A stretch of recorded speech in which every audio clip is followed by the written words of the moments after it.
The Chair of the Committee on Human Rights, Congressman Abante, you are recognized. You have 2 hours. Sa wakas, kanina pa ako naghihintay, puro interjections tong ginagawa sa akin dito. Anyway, Colonel Garma, alam ko, pagod ka na, no? All of us are, di ba? Kaya na ba tayong 10 o'clock in the morning, no? Pero siguro, ako palagi nagra-wrap up eh. You know, thing is this, kanina, when Congressman Chua asked you why you were crying, you said you had time for a week to reflect on these things. And because of that, you decided to change and make a formal statement, di ba? Then you said that you made mention of what the Lord Jesus said in the Bible, that the truth shall set you free. Di ba? Yes. The truth shall set you free. Of course, when the Lord Jesus Christ mentioned that, he was referring to his word, perfect word, holy word, while your word is not holy, but it is truthful as I can see. Mukhang nakalimutan natin kasi kanina sa affidavit mo, you mentioned that you were invited to serve as a resource person in the Quadcom regarding the investigation into the war on drugs of the previous administration, and you mentioned about the deaths of 3 Chinese inmates at the Davao Penal Colony. So will you now please tell us the truth about that, because your name was mentioned. Now, you said the truth shall set you free. So please tell us now the truth about those Chinese drug lords that were killed by 2 PDL, and those PDL were given 1 million pesos by a certain Art Narsoles, of which you are romantically linked. Now, please tell us the truth right now about that. Mr. Chair, during that time po, nag-iisip sila na kung ano po yung, alam niyo sa PNP, uso yung pasalubong. Everyone, they know that, Mr. Chair, kung may darating na bagong opisyal, kailangan may impact project, like pa-impress. Isa po yan, yung 3 Chinese, Mr. Chair, na it's well, I think hindi ko narinig ang planning, but I think yan po ang naging resulta ng pag-uusap po ni Padilla when he reported to Sir Leonardo sa CIDG, because I heard him giving names, list kay Sir Leonardo, saying na involved lahat ito sa drugs. So I think dun siguro, ito po pananaw ko lang po ha, dun siguro nag-start yung pag-conceptualize doon. And with regards to the reward, yeah, narinig ko rin po yun na may reward. Yung trabaho na yon. In fact, nakwento ni Sir Leonardo nga na nag-congratulate si Presidente. Ano sabi niyo? Nag-congratulate si Presidente Narinig niyo yun? Yeah, kinuwento niya sa akin. Nakwento ni yes. Colonel Padilla. Nagkwento si Sir Leonardo sa amin. Marami nakarinig niyan, sir. Okay. So doon ko nalaman inaamin mo that you knew all about it and you were involved? Is that what you're saying? Hindi po ako involved, but I heard na lang po na ganun yung nangyari at may pa-thank you na nangyari na nakausap si Padilla according to Sir Leonardo na ginawa daw ni Presidente, which is yun naman din nasabi ni Padilla, kaya baka ho, totoo. Wala po ako doon nung nangyari yun, but kinuwento kasi. At least you mentioned some truths to it, no? Of course, you knowing Art Narsoles, yes po, who was very much involved, even in the giving of the reward. Narinig niyo yun, di ba? Yes sir, kilala ko siya sir. Actually, during that time po, wala na po kaming relationship. Wala na. That Oo. time po na nangyari yung sa Chinese po, wala po kami. Do you know where he is now? Hindi ko po alam, Mr. Chair. Kasi iniimbita namin siya, walang nangyayari. Anyway, I'm so glad that you said something about that. Now, how about the death of General Wesley Barayuga? Tell us the truth about Yes, sir. that. I don't know, sir, kung you can come up with a theory on this. But as, No, I'm not very into any theory. I do not want a explaining- theory. I want the truth. Yeah, I am explaining kasi up to now, puzzle din po sa akin. After I heard the testimony of General Pinili that he talked with Yusek Kitain and Senator Bongo, dun ko pinagpitakpi yung sarili kong analysis on dun po sa information. Because po March, when the President announced that I will assume as General Manager of PCSO, si Dongail po, na classmate ko, ay nag-text sa akin. Clarence Dongail, who is nasa Bilibid po, Mr. Chair. Nag-text siya sa akin na, "Oh, Bok, magpi-PCSO ka na pala." Sabi niya, "Ay, hindi, text po, tawag po yun. Magpi-PCSO ka na pala." Gumanon. Sino sabi sa'yo? Clarence Dongail po. Clarence Dongail. That time po maraming tumatawag na classmate ko sa akin. I do not know kung saan nila kinukuha ang phone number ko. I think everybody knows my phone number during that time. He called me.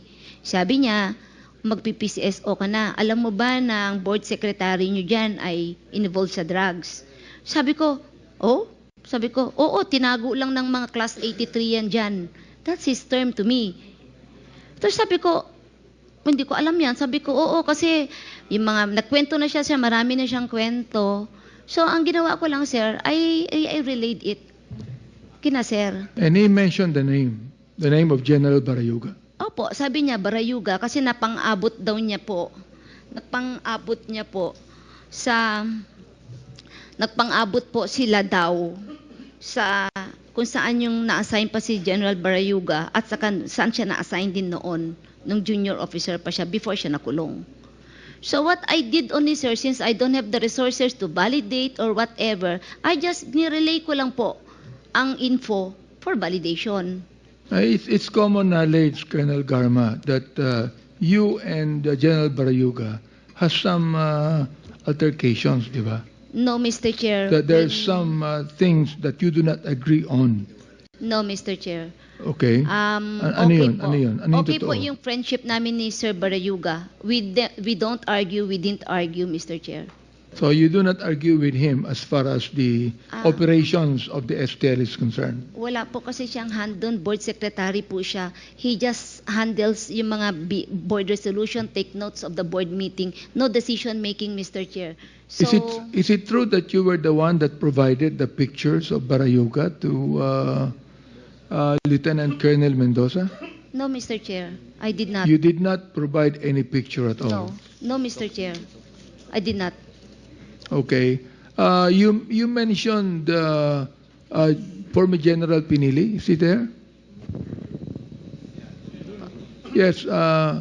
General Pinili, will you please come over and tell us about what Colonel Garma said? Sapagkat binanggit ka niya eh. So, sabi nga ang iyong participation dito kung meron.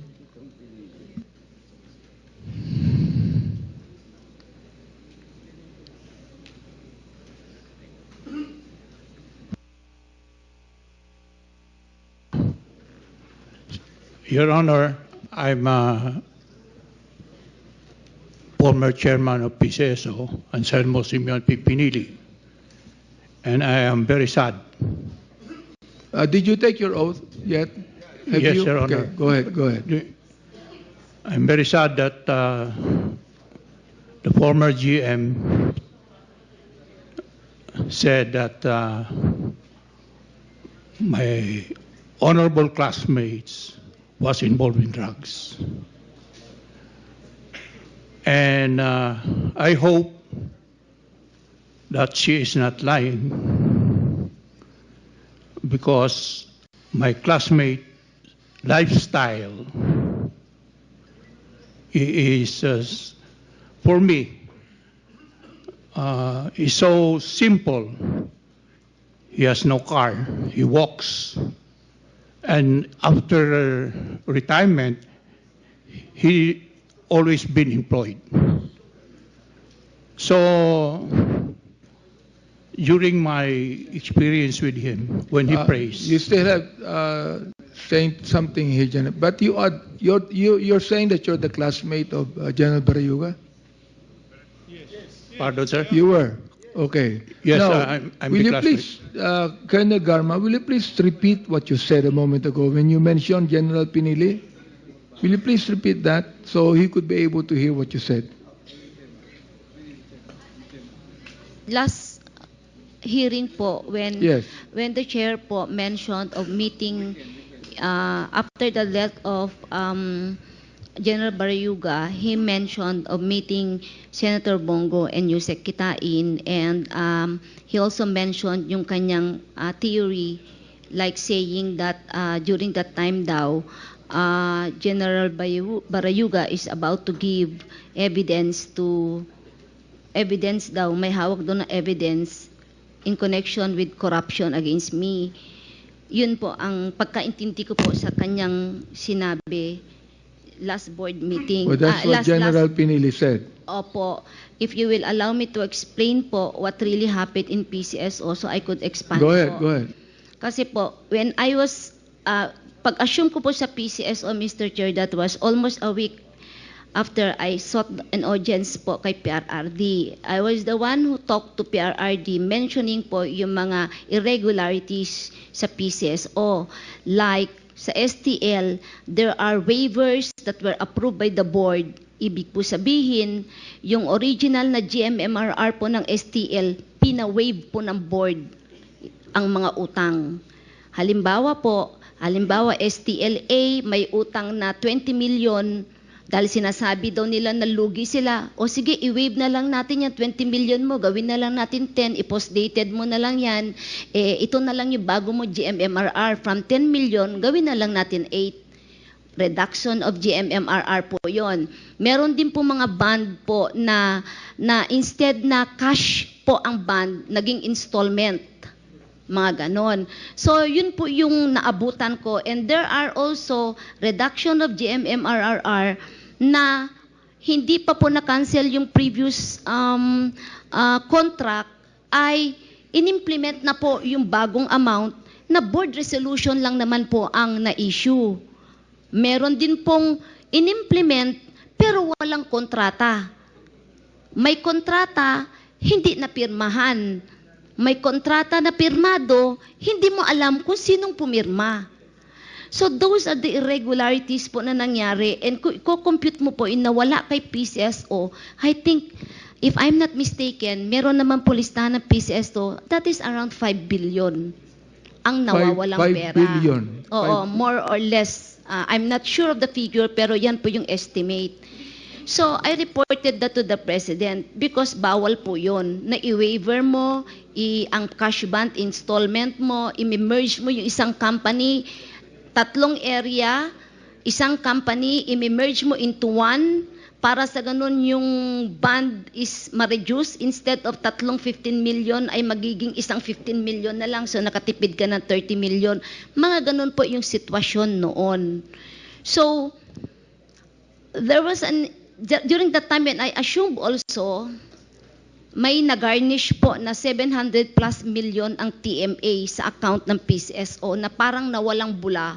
At paano nalaman ng TMA ang bank account ng PCSO sa PNB, and I forgot the other bank, which is a mystery hanggang nung umalis ako, parang walang klarong nangyari. Hindi namin alam kung paano nangyari na wala na lang yung 700 plus million sa account ng PCSO. Up to now yan, alam niya ng PCSO. I don't know kung na-account na o naibalik na ba na TMA. Nagkaroon po ng case po yan. With regard sa peryahan ng bayan, pag-assume ko po, Mr. Chair, meron pong court CA decision. CA decision instructing PCSO to an status quo and directing PCSO to send representatives sa draw court ng peryahan ng bayan and while mag-arbitrate to resolve the issue ni PCSO and the peryahan. And pag-assume ko po, meron ng board resolution adopting the Court of Appeals decision. So that is why when I assume, sir, sabi ko, itong status ni peryahan, I think we should implement because there's a court order and the board decided to adopt. Pero that time po, kinasuhan na po ng peryahan si Chairman Pinili for not following the CA order po. So, sabi ayaw ng board na implement. So sabi ko, let us cancel then the board resolution. Para sa ganun naman, wala akong i-implement. Kasi implementer lang naman ang GM po.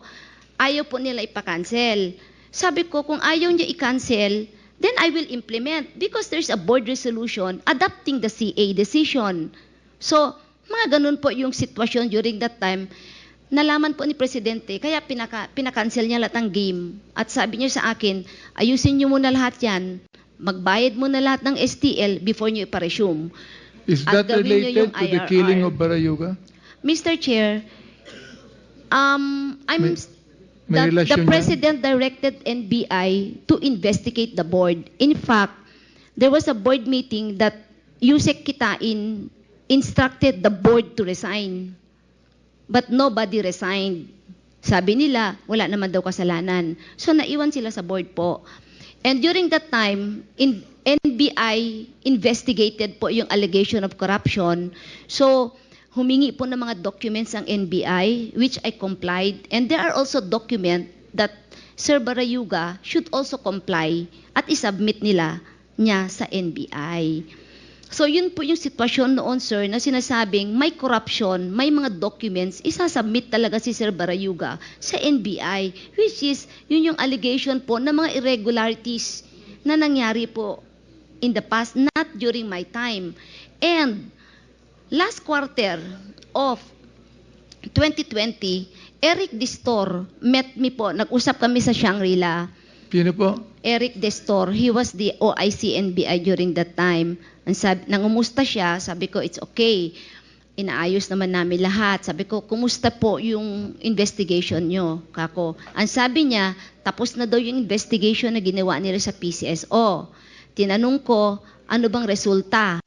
Sabi niya sa akin, lahat ng board ay tatamaan. And there are some AGMs po na involved kasi may mga napirmahan. Tapos sabi ko, asan yung papel? Sinabmit ko na sa Malacanang. Binigyan ko si Senator Bongo at saka ang PMS para makarating kay Presidente. So sabi ko, okay, pwede ba humingi ng result? Sabi niya, hindi pwede, confidential. Kasi may recommendation. If the palace will approve it, they will file the case.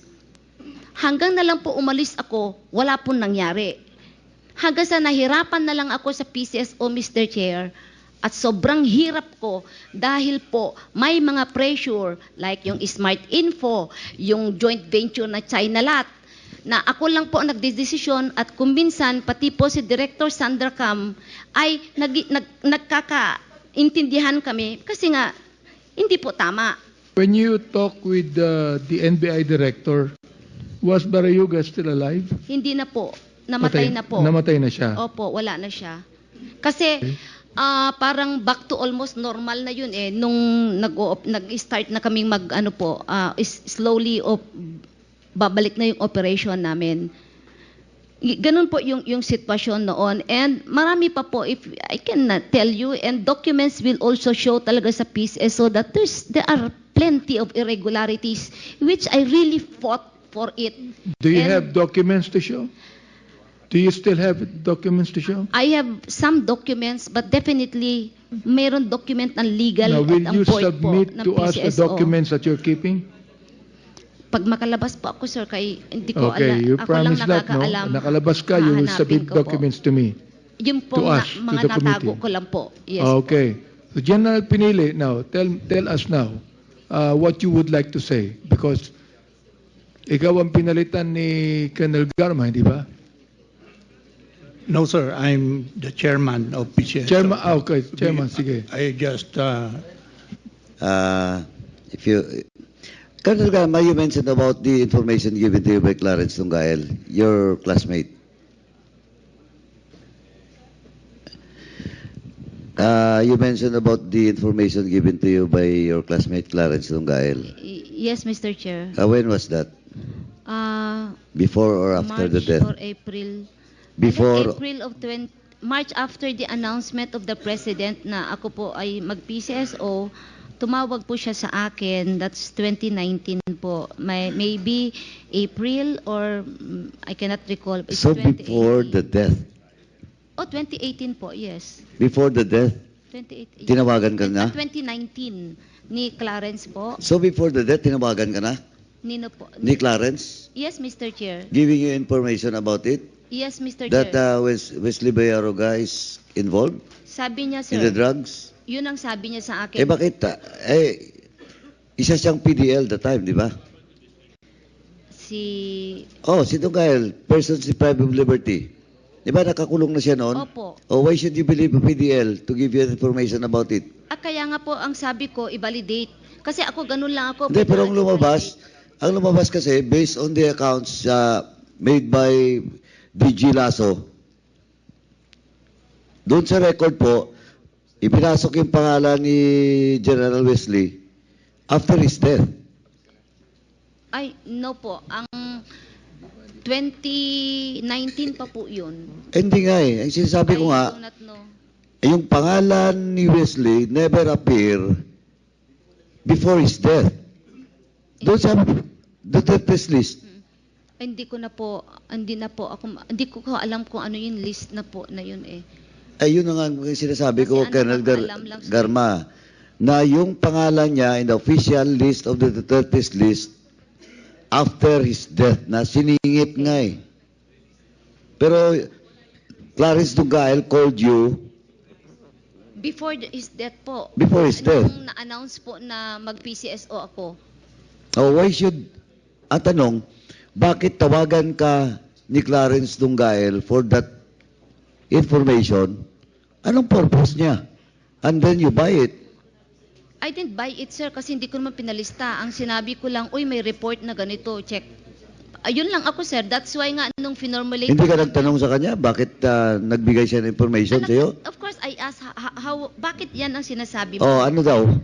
Based sa kanyang experience, sir, nung time daw na na-assign siya, Region mga 6? incident. When he was assigned in Region 6? Ang kwento niya sa akin, sir, na according to him, during that time doon na-assign doon, ay protector siya ng ganito, ganyan-ganyan. Kaya, sir, hindi ko masyadong, kasi, may report na involved daw siya. Pinasa ko lang, i-validate nyo na lang, kasi it's not my line, I don't have the asset to do it. Ganun lang po ang ginawa ko. Then, wala na po. Then when I assume, nakita ko naman po na mabait naman siya. Hindi na alam ko na umimik. Hindi, Naiyak ko yun na na nga lang eh. po si Sir Barayuga po, sir. Hindi, yun na nga eh. Kasi I thought all the while, yung information given to you by Clarence was made after the death, pero prior to the death. Oh, Na sir. matagal pa, A year before I assume pa PCSO. 1 year. Yes, sir. Hindi ko na po alam kung ano nangyari dun, sir. Pero prior to that, lagi kayo nagtatawagan ni Clarence? Hindi ko alam kung ba't niya alam phone. Kasi, sir, Oh, that nung was the nanalo first time po- that Clarence called you? Hindi po. Hindi ko nga alam paano sila nakakakuha ng number ko kasi nung na-assign ako ng CIDG, every time I transfer from one unit kasi, nagpapalit ako ng number kasi marami tumatawag, which is umingi ng tulong. Hindi ako Pero yung nakakatulog. kaklase nyo kasi nagtatawagan naman yan, nagpapasa Yes, sir. ng Nasa- number, di ba? Nung pong Kaya nasa... normal lang yan. Yes, sir. Nung Na makuha nanalo din ni po, Clarence yung number mo. Yeah.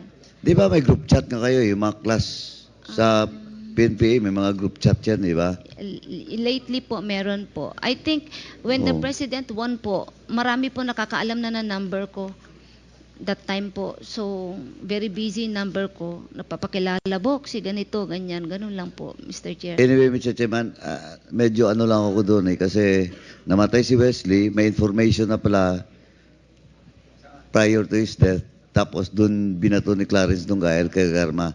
And we know for the fact that Clarence Lungael has a lot of connections and with regards, especially with regards to drugs, doon po sa Bilibid. But in fact, he was involved in Peter Co case, di ba? Yes po. Anyway, Tingnan natin, baka mapalaliman natin yung information na yan later. Yes, sir. Thank you, Mr. Mr. Chairman. Chair,